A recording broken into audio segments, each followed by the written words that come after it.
Hey everyone, my name's Todd. I wanted to come to one of my favorite spots in Colorado Springs, and this is beautiful Palmer Park, named after Mr. Palmer, who donated this land back in the late 1800s or early 1900s to the city of Colorado Springs on the condition that they do not develop this park. I'm glad that he did that because this is smack dab in the middle of Colorado Springs. It's beautiful mountain biking trails, and within 5 minutes or 10 minutes drive of pretty much anywhere in Colorado Springs, you can be smack dab here in the middle of Palmer Park. And great trail running, great mountain biking. Don't see many rock climbers here because it's sandstone. It falls apart really easily, but yeah, anyways, that's where we are. We're in Palmer Park. That guy behind me, beautiful Pikes Peak, Front Range. That right over there is the University of Colorado Springs. Air Force Academy's up over on the north side, up over there. And then downtown is down that way.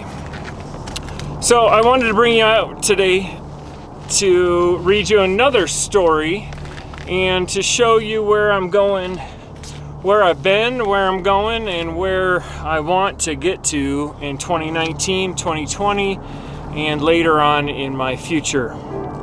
This was written by the kind people at Aftershokz. The Aftershokz people, they found me on Twitter. I reached out to some people on Twitter after testing them out at a local camera store, actually when I bought the A6300. And I put on these Aftershokz, and I was like, whoa, man, they don't sit in your ear, they sit right in front of your ear. These sound amazing, but we're in a camera shop. How well do they really work out on the trail, Bluetooth into your cell phone, with wind resistance, So I wanted some real world applications or some experience with that. So I reached out to some Twitter friends and I just tagged Aftershokz, and lo and behold, they caught on to my story about me being a disabled vet, and they wanted to conduct an interview with me. They were kind enough to send me some free Aftershokz for me to test out, and I'm blown away with the company, the quality of people that are there. They're the most kind-hearted people that I've ever had the pleasure of knowing and dealing with, especially in a semi-professional environment. They're not paying me at all. They just took a liking to me. I took a liking to them. So this is the interview. I'll put a link down into the description of my subject line there. But I wanted to read this to you and let me ad-lib a little bit to my answers onto here. But this was October 3rd, 2018, and it was entitled, How a Disabled Veteran Took Back His Life. Meet our October interview guest, Todd Short. As a disabled veteran who overcame adversities, Todd's story is nothing short of inspiring. When doctors told Todd he would be in a wheelchair, he refused to let this prognosis dictate his life. By tapping into his mental and physical perseverance, he was able to combat his fate and rediscover a love for fitness.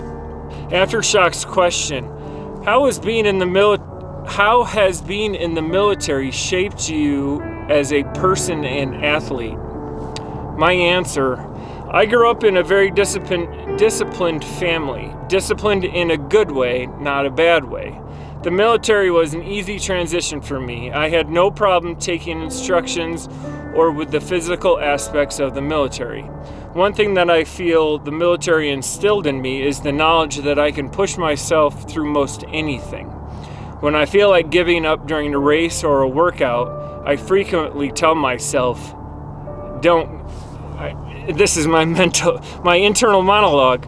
You've been through so much worse than this. And I just keep going. Giving up is not an option for me, and that is true. I remember one race not too long ago. There was a guy that I've been battling it out back and forth all season long. we're seconds away from each other, just depending on who's having a bad day or a good day, could really bring the outcome. That particular day, I was not racing all that well. I kind of had some stomach cramps, and I just I wanted to stop and walk. I was cramping so bad, and I just kept telling myself, no way, do not quit. You have been through so much worse than this. That one time in blank, I've got so many of those.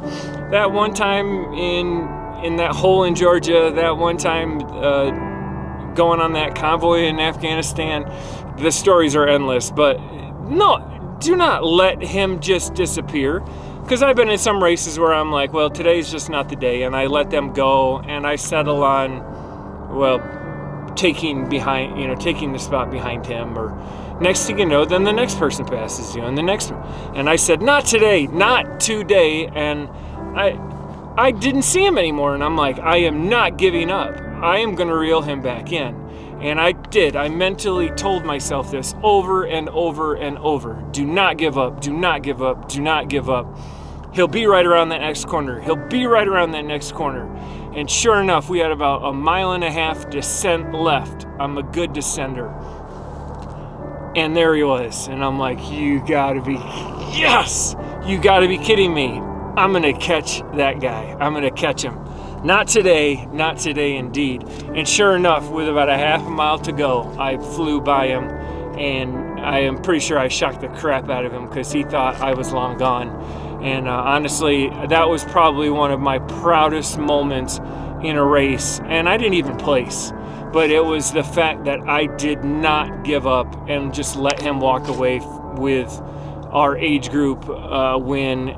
I took the age group win, and I brought him back into sight, and I passed him. Anyway, so yeah, that got me off onto that story. But it really I do run these situations in my head, and don't give up. You've been through more than this. The military really did instill that in me. Next question, as an avid runner, what was your initial reaction when you found out your prognosis might include being in a wheelchair? As you can imagine, when I first heard that I had degenerative issues, I had to Google what degenerative was. Sorry. I know what to degenerate is. I did not know from a medical standpoint really what that meant. I freaked out. I initially took in everything the VA told me, the Veteran Affairs they told me, and I became depressed. I put on a lot of weight. I was going down a terrible path that would have ended with me in a wheelchair sooner rather than later. Veteran Affairs kept prescribing me painkiller, muscle relaxers, and nerve blocking medication. And pretty soon I became addicted. My desire for working out and running was gone. I didn't have a desire to do anything. And I'd go in once a year to get my liver checked, to do my blood work, to make sure my kidneys are still functioning, the medicine properly. And, every year they ask you, how do you feel on a pain 1 to 10? What do you feel? And my answer would always be the same, 4, 5, 6, 7, depending on that day. Some days 8, some days 9, if I tweaked my neck, if I threw out my back, and if it was a particularly bad day that day and I was at a higher number, well, how are you doing on your current medication? Well, they're just not doing the same amount of job masking the pain as before. Oh, well, we'll give you something stronger, or we'll up your meds. I didn't want that anymore, so that leads me on to the next one. Aftershokz, how has running changed your life? I'm not sure what changed, but something triggered my former athletics and love of competition. I know what it was. I ran out of my pain medicine, my pain prescription, and I realized I was addicted, and I went to cold sweats and the shakes, and I had that holy crap OMG moment that I'm a drug addict.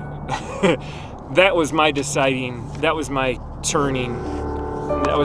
point.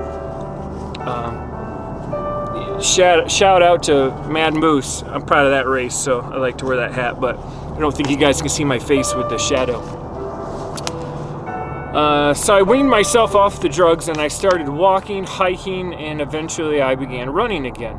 I signed up for some local races and I haven't looked back. I'm off all prescription medicine, lost weight, and I run almost every day. Right now I'm not running, but that's because of this surgery. I had to hike up here. I use running for my physical benefits as well as even more for the mental aspect of it. When I'm angry and I'm depressed, running always cheers me up. Running has truly changed my personality. It's made me more of a positive, happy, and a driven person.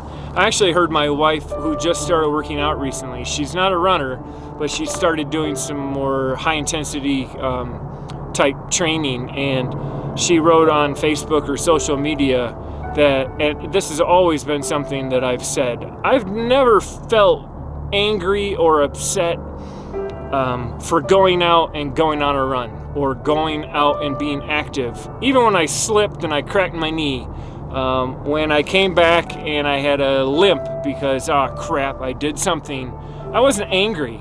I felt good. I felt energized. I was disappointed that, crap, I'm injured. I was disappointed, but I wasn't angry that I went out for that run.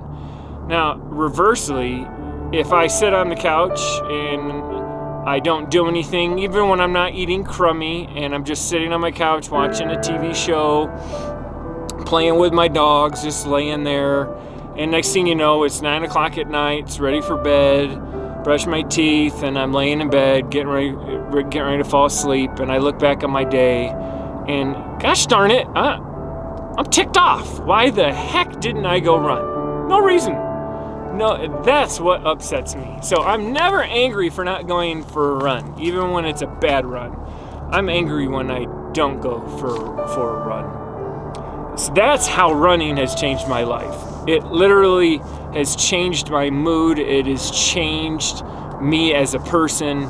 It's made me more positive. It's made me more energetic. And it just makes me want to be a better person. Aftershokz, next question. How have your personal fitness goals changed over time? I originally had the idea of running 100 miles per week, but my running coach and I started off the right way. We gradually increased my miles each week. I was so excited to see some great returns based on the higher mileage, but after a few 50 to 60 mile weeks, my body started fighting me. Arthritis in my foot was the first to hit. I got a steroid shot, I got custom orthotics, and I took some time off to recover from the foot. I started ramping up towards 60 mile weeks again, and then a knee pain started caused in my right knee, which I typically, it's loose, but it usually doesn't have a problem with my right knee. But this was my gluteus medius, causing issues on my left side. So I have to remember, after that, I realized that my body does not like anything over 50 mile weeks. So my coach, Peter, and I, we basically set it and said, all right, if I trickle up into 53, 54, 55, just don't sustain it. Don't do that week after week after week. If I hit it a couple of times, no big deal. But yeah, don't sustain and don't try to do anything over sub 50 because something is inevitably going to break. And I have to remember that I am a disabled veteran with some medical issues. Now I train with that knowledge, and Coach Peter gives me different workouts to avoid that higher mileage. And I say that all because January 11th, I just had C5, C6, C6, C7, cervical, artificial, Mobi C disc replacement, not disc fusion, disc replacement. And so I am degenerative. I'm still going through this degeneration process, my lower back, my upper back, my knees, my wrists, my shoulders. But running, guys, if I hadn't started running 5 years ago, 6 years ago, if I would have stayed that course there. I was 225 pounds, 230 pounds. I'm almost willing to bet you I'd be 250 plus pounds, and I would have had this surgery, and I would have already had it on my lower back, fusion or replacement. I would have had this done probably 3 to 4 years ago. Honest to God truth. I'm prolonging things as long as I can, and this fitness and this running, it does not aggravate things if it only keeps the weight off, and that makes me feel better. Aftershokz, why do you prefer trail running over road running? My first and only marathon was the BMO in Vancouver, British Columbia, and the entire run was on pavement. The road pounding caused significant knee pain and put me down for a few months recovering. That's when I decided to stay on the trails. Trail running's easier on my knees and my back. The trail also offers me a sense of tranquility. It's hard for me to put into words the feelings I get out there. Every time I go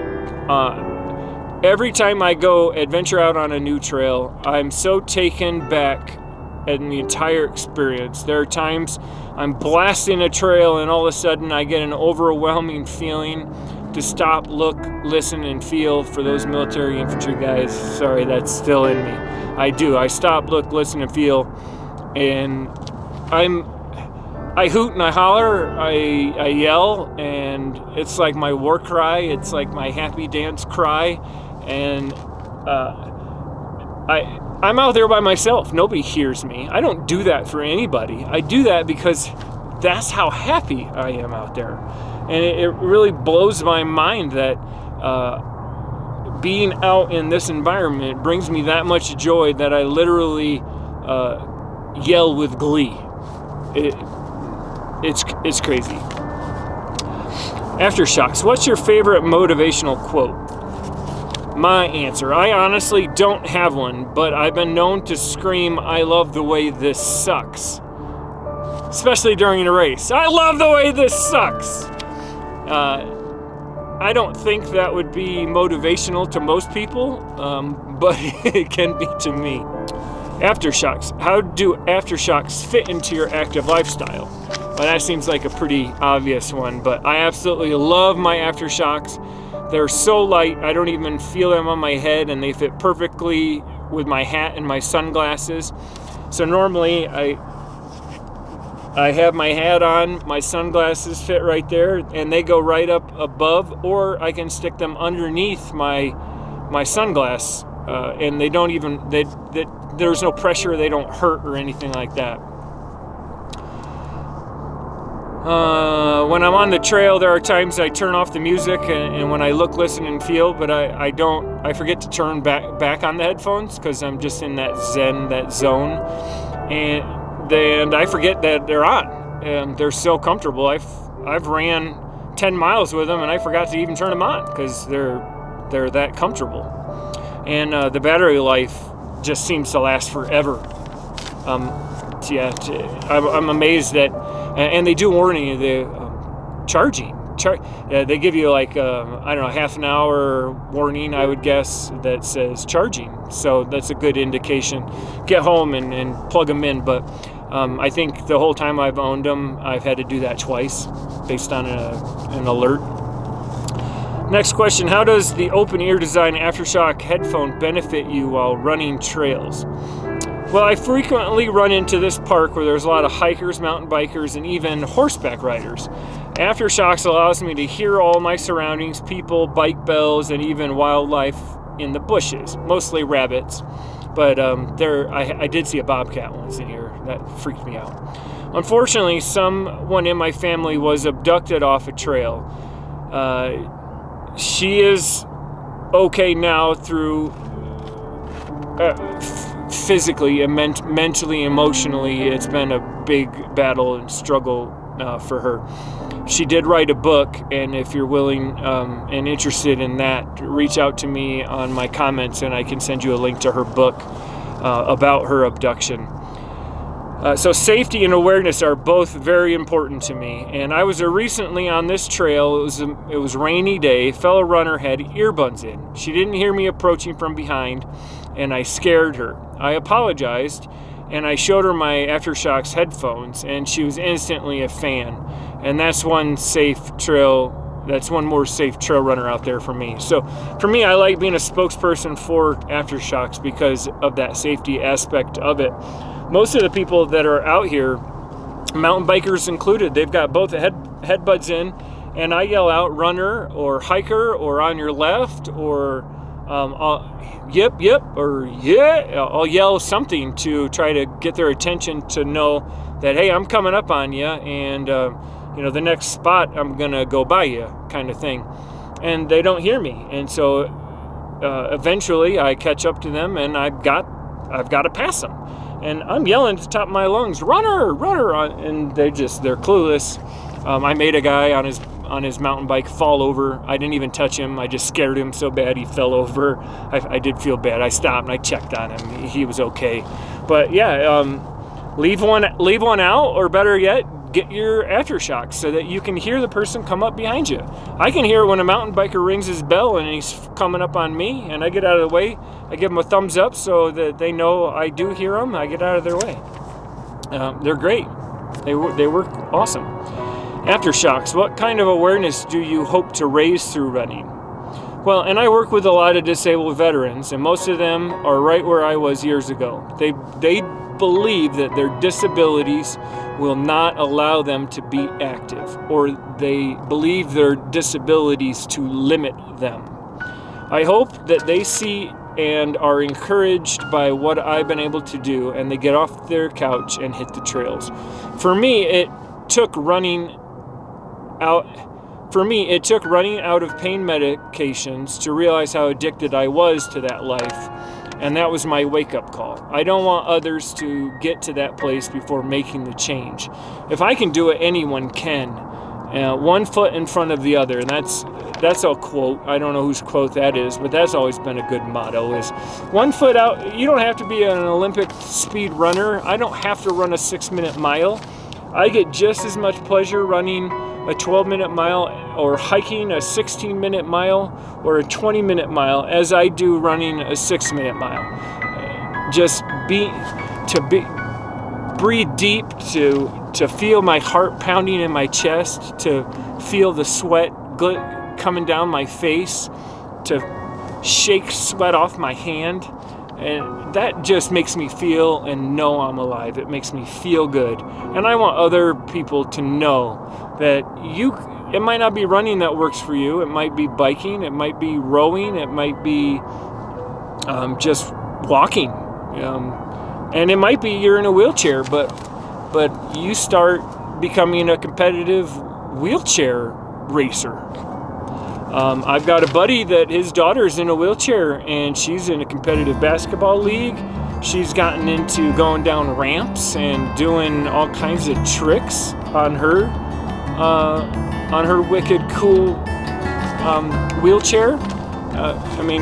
Let's Go speaks. I see you out there doing it. Good job, girl.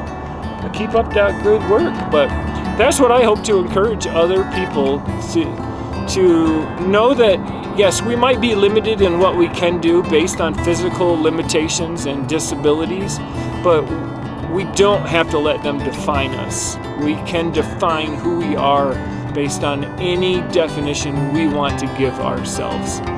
And so yeah, I'm down and out for right now. We're just walking around, but I'm not going to let a cervical disc replacement that's putting me out from running for 6 weeks, I'm not going to let that get me woe is me and get me down. I'm going to go out and I'm going to walk. My doc says I can walk. I'm going to go walk. He says I can ride a stationary bike. I'm going to ride a stationary bike. Until he says, go for it, Todd. You can run again. 6 weeks, doc. You told me 6 weeks. I go in for my checkup tomorrow, so I'm hoping that I get better news than 6 weeks, but I'll listen to him. And I'll put a link to this story. Aftershokz, you guys are absolutely amazing. You treat me so right, and I wanted to express my gratitude and my love to you guys. Upstate New York, where I grew up, and that's where this company's from. You guys represent upstate New York well, and I really do appreciate you.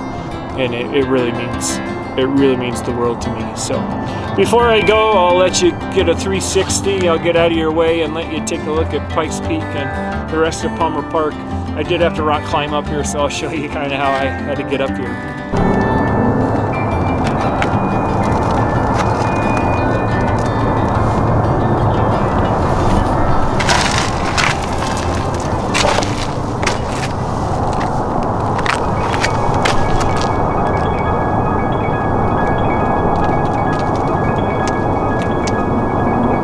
Just about out of battery life, but